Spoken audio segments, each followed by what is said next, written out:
Hey guys, welcome back to the WODdoc Project365, episode 98. We're talking about a little bit of how the mechanisms of running could affect the irritation of the bottom of the feet, or what we like to call plantar fasciitis, plantar fasciosis. You call it what you want. We'll distinguish that distinguish that later. We have our rehab specialist here, Nikki.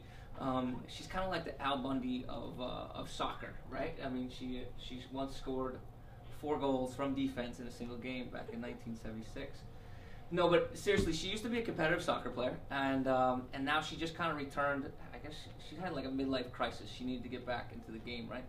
And she hasn't played in such a long time. Then she jumped back into a soccer league, and let's just talk about it. We have calf tissue, right, that might not actually be acclimated to the new stresses, because now we're running and sprinting. It's something that we probably haven't done that much, and then these calf tissues tighten up, and then we somehow then cause extra stress on the plantar surface of the foot or the bottom surface of the foot, and that will sooner or later make those tissues bark.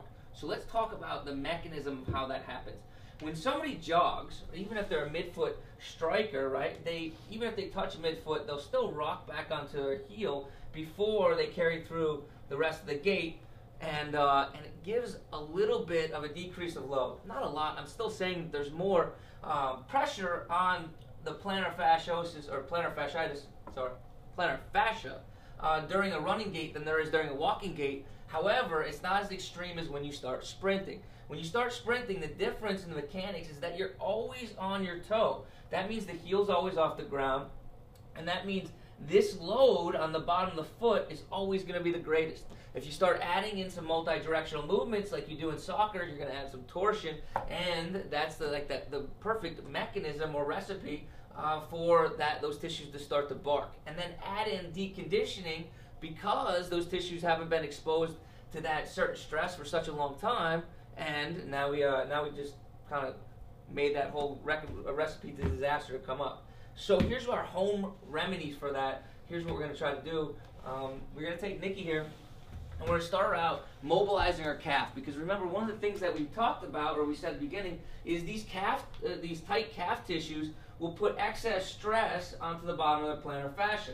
Now, the calf starts way up on top of the knee, or right just below the knee, comes down to the back of the calcaneus here, right? So if this gets tight, it's going to pull and put tension onto the plantar fascia, okay? More tension causes more tissue irritability. So go ahead and just prop your butt up there, and then you can just start rolling back and forth.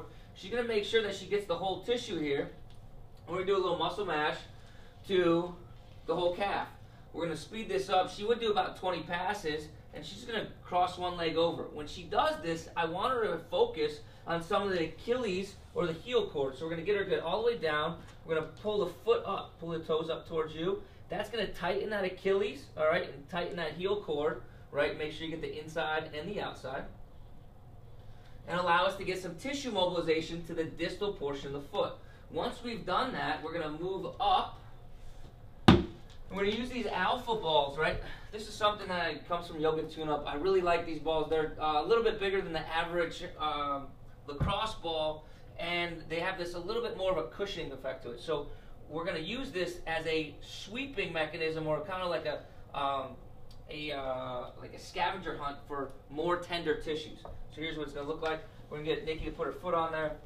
Oh my God, we're going to have her fall off. Put her foot on there, and she's going to make just gentle sweeps. Hey, let me move this out of the way for her. Just gentle sweeps, and find any irritated or more irritated tissues, right?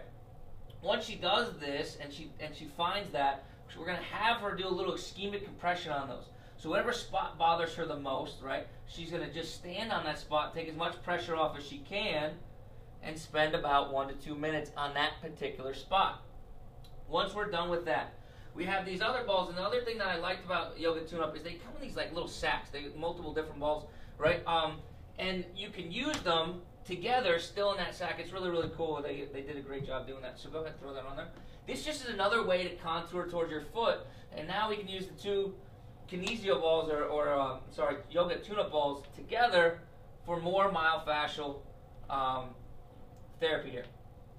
Once we finish, so we use the bigger ball and smaller balls. You don't have to use all of them. They're just here at our disposal, so why not use them? What I want to finish up with is a little bit of cryotherapy. And the way we do that is with a 60-ounce bottle of water. You put it in the refrigerator and you make sure you leave a little bit outside the cap, and then you freeze it. You don't have to do a whole bunch of passes here. It doesn't have to be really, really deep, because we just did all these other soft tissue mechanisms, all the other soft tissue therapies. So this is more to kind of cause destimulation of the area and kind of push out any additional inflammation that might be in the subcutaneous tissues. So, just to recap, we got the calves, do a little muscle mashing to the calves. We then use a therapy ball, whichever one you have at your house, to use a little bit onto the plantar surface. You're going to do a couple sweeps, and then you're going to do, a couple sweeps onto the foot, and then you're going to find some areas of acute tenderness and cause some ischemic compression onto those. Once you do that and you finish that up, you're going to finish up with a little bit of cryotherapy and kind of destimulate any of those really tender tissues. Guys, that's our whole process in a nutshell. And until tomorrow, we're optimizing function to optimize performance.